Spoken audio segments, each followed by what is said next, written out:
A multiverse of expectations. Recently, my wife and I went on a much-needed night away in South Africa.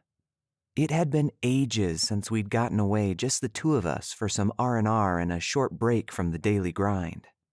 Whenever we go to SA, we enjoy having breakfast at a little restaurant tucked into the corner of one of the malls in Bloemfontein.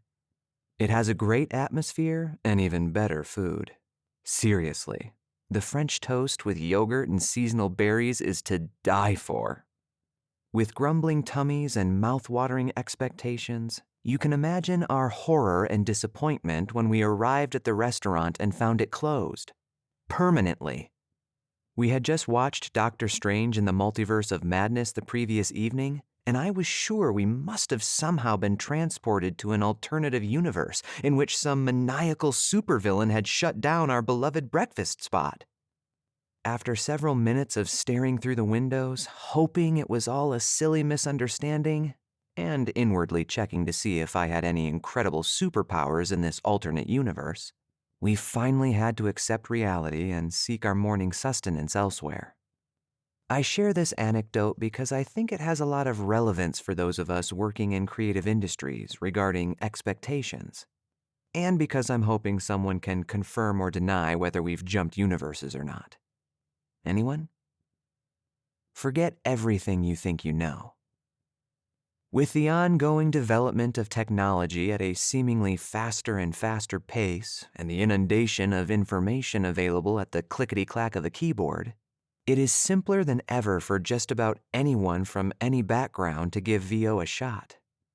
As one of these newer voice talents still in my early infancy stage, I hear a lot about expectations in voiceover from other, more experienced colleagues. For many who have worked hard for a long time to create successful VO businesses, it seems naive at best, and downright insulting at worst, to hear increasingly more noobs talk about how they're pursuing voice acting because someone told them they have a great voice, only to then turn around and complain about not getting any work. I just imagine these VO veterans shaking their heads saying, "What did you expect?" Contrary to what seems to be popular belief, voiceover is not an easy way to make a quick buck, at least not sustainably or significantly as a career. To any of my peers who think we can jump right in and have instant success with minimal effort, I'm with Mordo on this one. Forget everything you think you know. Setting realistic expectations. So let's cut to the chase. Working successfully in a creative industry is not easy, certainly not any more so than any other industry, and, in many ways, far harder. Being an artist isn't all fun and games, even for those voice actors who may work exclusively in video games. Just as in any other professional arena, becoming successful in voiceover takes hard work, dedication, adaptability, a willingness to learn, significant investment, financial and otherwise, and time.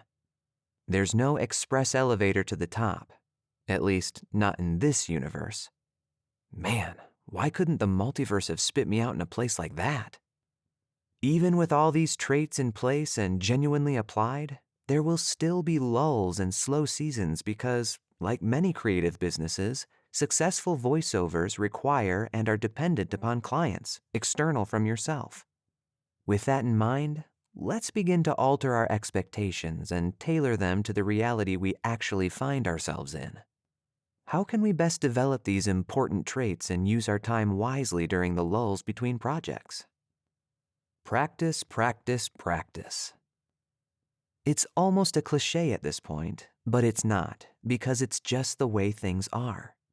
The tried and true method of getting better at anything is to practice. How do you think Doctor Strange became a successful surgeon-turned-sorcerer? Answer: study and practice. Years of it. As feedback from one of his monthly VO contests, David Goldberg, owner of Edge Studio, says, "Every actor should allow at least 15 minutes per day for recorded practice." He goes on to explain that practice helps you focus on your art and apply what you're learning. It helps you grow both in performance and working with your technology. And it helps develop your ear so you can begin to hear what things you do well and in which areas you need improvement. One is the loneliest number. I've said it before, and I'll say it again. Working with a veteran coach is one of the best ways to grow as a voice actor. Raw natural talent is helpful, and it's a gift, but it's not enough to be truly successful in this industry. Why wouldn't you want to learn from those who have come before you and have found success? Why not take them up on their generosity and learn from their journeys? Not only will you grow and learn faster, assuming you actually put in the work and take the coaching seriously, but you might just be able to sidestep a bunch of mistakes that your coach had to learn the hard way when they were new. Kick your pride and fear to the curb and accept help and instruction from others. Don't go it alone. Do your homework. In addition to working with other industry professionals, do some research and education on your own. Take some acting classes. Read up on the production side of the process. Find some instruction on how to develop your brand. The options are limitless, and doing your homework will help you be more informed about your craft. In a recent blog post, voice talent and coach Anne Ganguza said, "If a voiceover career is really what you want, then you should be vested in learning more about it." Between her blog and her podcast, VO Boss, Anne is a great individual to turn to for that very thing. I would also highly recommend any of the other VO community bloggers linked below. With a wide range of experience, they are a treasure trove of valuable information for any aspiring voiceover artist. Look at me! Look at me! Unless you're looking to approach a career in VO from a more traditional standpoint, which I highly doubt most new talent are, you can't expect to be successful as just a voice actor. If you're not relying on talent agents to get you noticed and bring you work, you have to wear a bunch of different hats to make it happen. In fact, I would argue you have to see yourself as a business person first and an actor second. You can be the most amazing voice talent the world has ever seen, but you won't book a gig or make a dime if the world doesn't actually see you. Part of good business is good marketing. You have to put yourself out there, a lot and repeatedly, and connect with potential clients wherever and however you can. Within reason, of course. Don't be a creep. Admittedly, this is probably the area I'm weakest in currently. The marketing part, not the not being a creep. I've invested in coaching and learning the craft of voice acting, but I have a lot of work to do to become a better business owner if I want to have opportunities to put those skills to use. That's why I'm super excited to be a part of Paul Schmidt's Voiceover Freedom Master Plan program starting next month. I'm excited to learn more about the business side of VO, how to connect more effectively with and land clients, and to start seeing my VO business take root.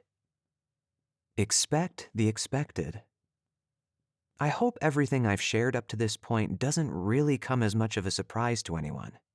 It hasn't taken me long in this industry to see the truth behind what it takes to be a successful voice talent. More so now than ever before, it's something anyone can do, but not something everyone can do well. For those who aren't willing to invest serious time, funds, and energy in building something long-lasting and great, VO cannot be anything more than a neat hobby at best. Why should we expect anything different, though? The best things in life aren't free. Anything worth pursuing, professional or personal, requires something of us. And when we're willing to actually give it, there's a good chance we'll see positive results.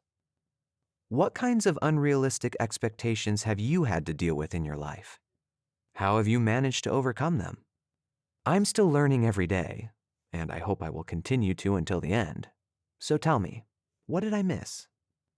Until next time, friends, keep telling stories.